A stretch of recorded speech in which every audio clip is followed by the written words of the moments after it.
de um crime, uma atitude criminosa de um sujeito que grampeou um juiz, Ministério Público, certamente está nos grampeando a todos nós brasileiros e pior, solta esses vazamentos a conta-gota, fora de contexto, criando as suas próprias versões. Não se ouve um áudio, um print, ou seja, quem é que pode garantir que aquilo não é texto dele mesmo? Aí você pergunta assim, vem cá, querem o que com isso? Eu fico sinceramente inquieto. Fico assim me perguntando como brasileiro, às vésperas de votarmos uma matéria tão importante como a reforma da Previdência. Senhora Presidente, senhor ministro Sérgio Moro, senhoras e senhores senadores, eu aguardei pacientemente para poder, primeiro, ouvir todas as falas que aqui foram proferidas pelo ministro Sérgio Moro, como pelas senadoras e senadores. Eu concluo que, de fato, nós temos um debate político, mais um. Não é de se estranhar numa casa política. No entanto, eu verifico do que foi dito aqui, que o juiz Sérgio Moro, titular da 13ª Vara, ele proferiu, nessa Operação Lava Jato, 45 sentenças, das quais teve 44 recursos. Ou seja, o Ministério Público, inconformado com as decisões do juiz, recorreu. Então, eu não consigo enxergar com luz nada do que está aí dito. Teve 91 indeferimentos de prisão, de pedido de prisão. O produto de toda essa força-tarefa foi que até agora foram devolvidos aos cofres públicos bilhões de dólares. Bilhões de reais já foram devolvidos. Só um cidadão de um escalão de baixo da Petrobras devolveu quase 100 milhões de dólares. Isso é motivo suficiente para deixar qualquer um estupefato. Como confesso, eu também fico perplexo, me permita aqui a franqueza, de estarmos aqui durante horas e horas, quase 10 horas, para discutir o objeto de um crime, uma atitude criminosa, de um sujeito que grampeou um juiz, Ministério Público, certamente está nos grampeando a todos nós brasileiros, e pior, solta esses vazamentos a conta-gota, fora de contexto, criando as suas próprias versões. Não se ouve um áudio, um print, ou seja, quem é que pode garantir que aquilo não é texto dele mesmo? Aí você pergunta assim, vem cá, querem o que com isso?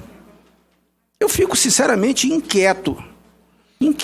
Fico assim me perguntando como brasileiro, às vésperas de votarmos uma matéria tão importante como a reforma da Previdência.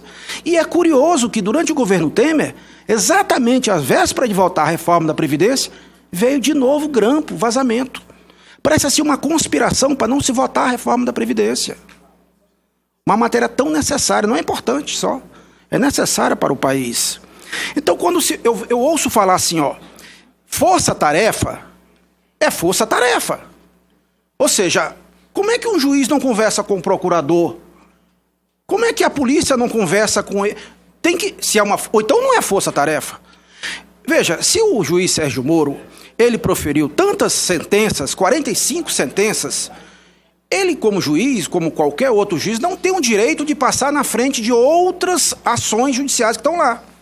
Então, se de repente alguém tem uma ação de desapropriação, por exemplo, ou seja lá o que for, tem uma ordem cronológica.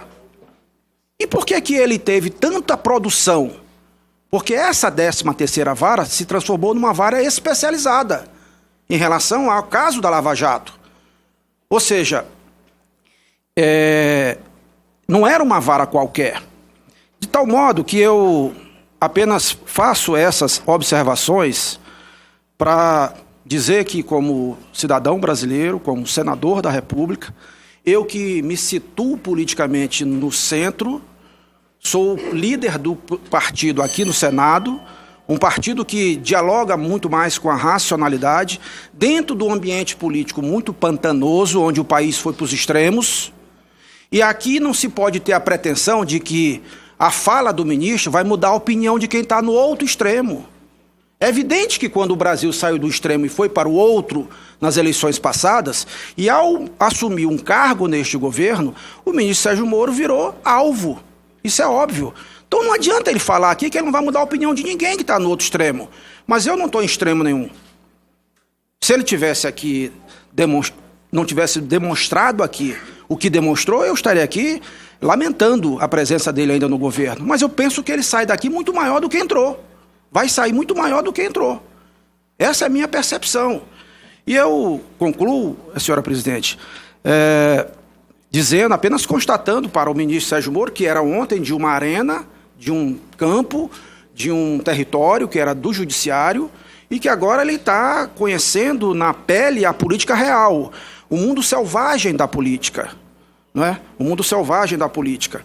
A gente convive com isso há muito tempo. E eu finalizo para fazer essas considerações e, ao final, dizer que não foi a primeira vez e não é que o ministro Sérgio Moro trabalha em cooperação com o Senado Federal.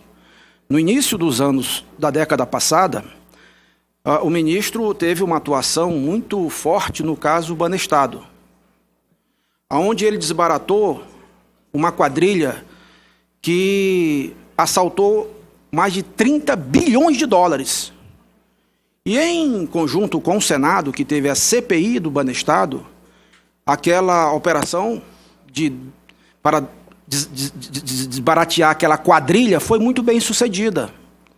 E eu, então, apenas gostaria de indagar ao ministro Sérgio Moro se ele pode descrever qual o tipo de contribuição que o Senado da República pode dar na busca de um país mais justo, no sentido de ajudar a combater firmemente, cada vez mais, a corrupção. O Senado vai dar um passo importante semana que vem. Decidimos isso ontem no Colégio de Líderes.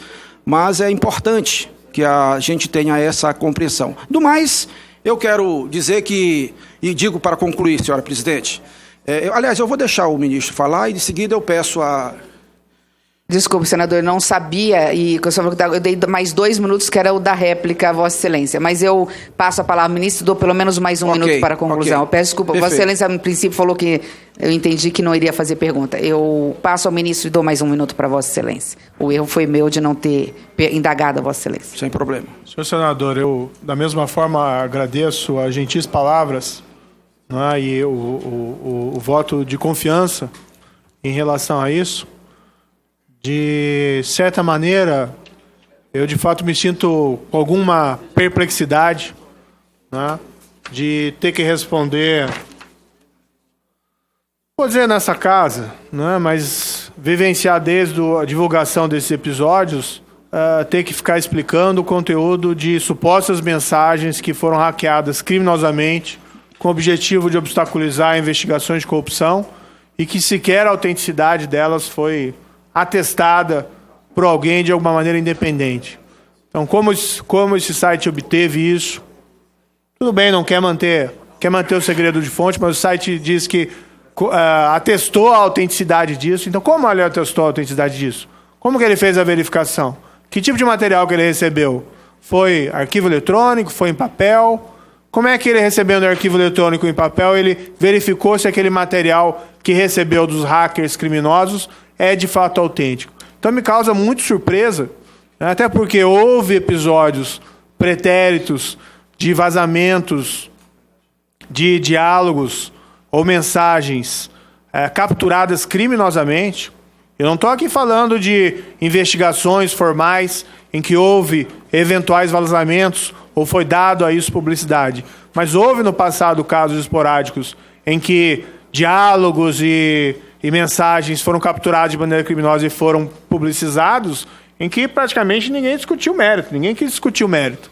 Tá? No entanto, agora, como envolve a Lava Jato e supostas interesses de anulação de processos ou de obstaculação de investigação, há todo esse interesse em discutir mais profundamente esse tema. Eu me sinto um pouco perplexo, nesse sentido de ter que, né, falar tanto sobre esse tema, que eu acho que não mereceria essa atenção. Mas eu agradeço as suas considerações, né, e fico feliz de poder contar realmente com o seu apoio.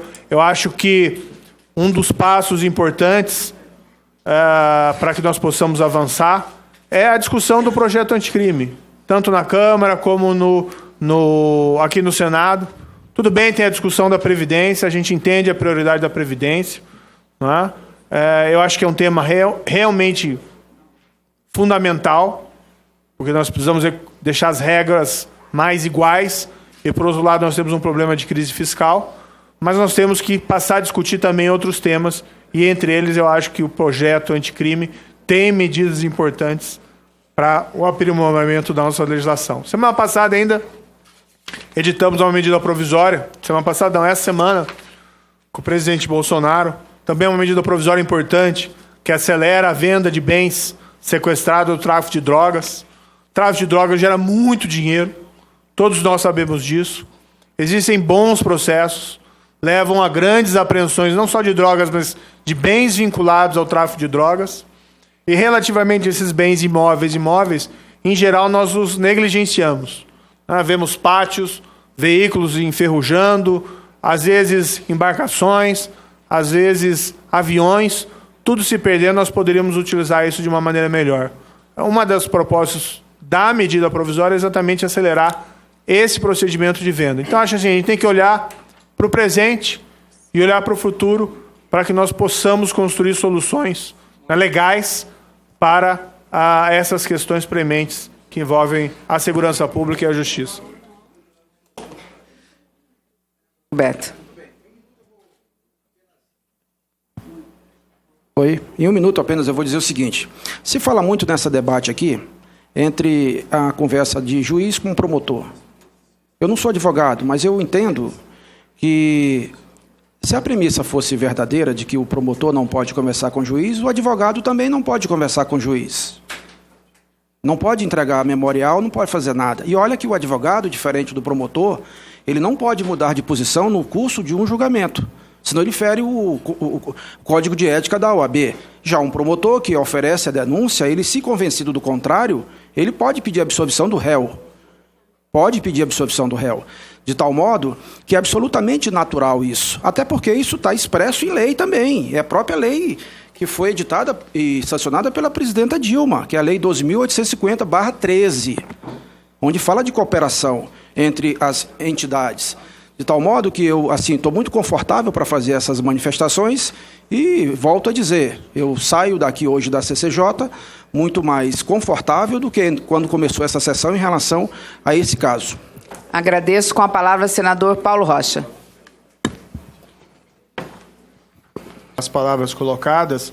Em relação a essas denúncias, essas divulgações, o que eu acho apenas é o seguinte: tudo bem, o site lá escolhe como ele quer fazer essas matérias, mas se ele diz que tem o maior escândalo do século, se ele diz que tem provas de graves ilícitos cometidos por procuradores, juízes envolvidos nessa operação, então pega o material, entrega para uma autoridade, sem prejuízo da publicação das matérias. Aí vai se poder verificar por inteiro esse material, o contexto no qual ele foi inserido e, principalmente, verificar se esse material é autêntico ou não. Porque até agora nós não temos nenhuma demonstração da origem desse material. Claro que ele eventualmente pode querer preservar a fonte, não é? Mas, afinal de contas, como se pode afirmar que esse material é autêntico ou não? Agora, em relação às mensagens que eventualmente tenha trocado no passado com qualquer que seja, né, embora eu não as tenha no meu aparelho celular, embora eu não as tenha no tal do aplicativo Telegram, e hoje eu nem tenho controle do meu Telegram, está lá com o hacker ainda, uma coisa assim estranha, eu tenho absoluta certeza da correção das mensagens que eventualmente tenha trocado com qualquer pessoa, com qualquer que seja, assim como eu tenho absoluta tranquilidade em relação aos meus atos como juiz. E os dados objetivos que foram apresentados, não é, com o número de absolvições, número de condenações, número de pedidos indeferidos, igualmente demonstra a imparcialidade, que não existia nenhuma espécie de convergência entre Ministério Público e juiz. Concordo com a sua afirmação, senhor senador, de que a Lava Jato é maior do que todas aquelas pessoas que trabalharam, né? E jamais eu, vamos dizer assim, destaquei o meu protagonismo nessa operação. Eu sempre disse que era um trabalho institucional, não fui eu. Nós tivemos aí vários magistrados envolvidos, magistrados do Tribunal Regional Federal da 4ª Região, magistrados do Superior Tribunal de Justiça, o ministro Félix Fischer, aqui, relator das operações, um gigante. Nós tivemos no Supremo Tribunal Federal o ministro Teori Zavascki.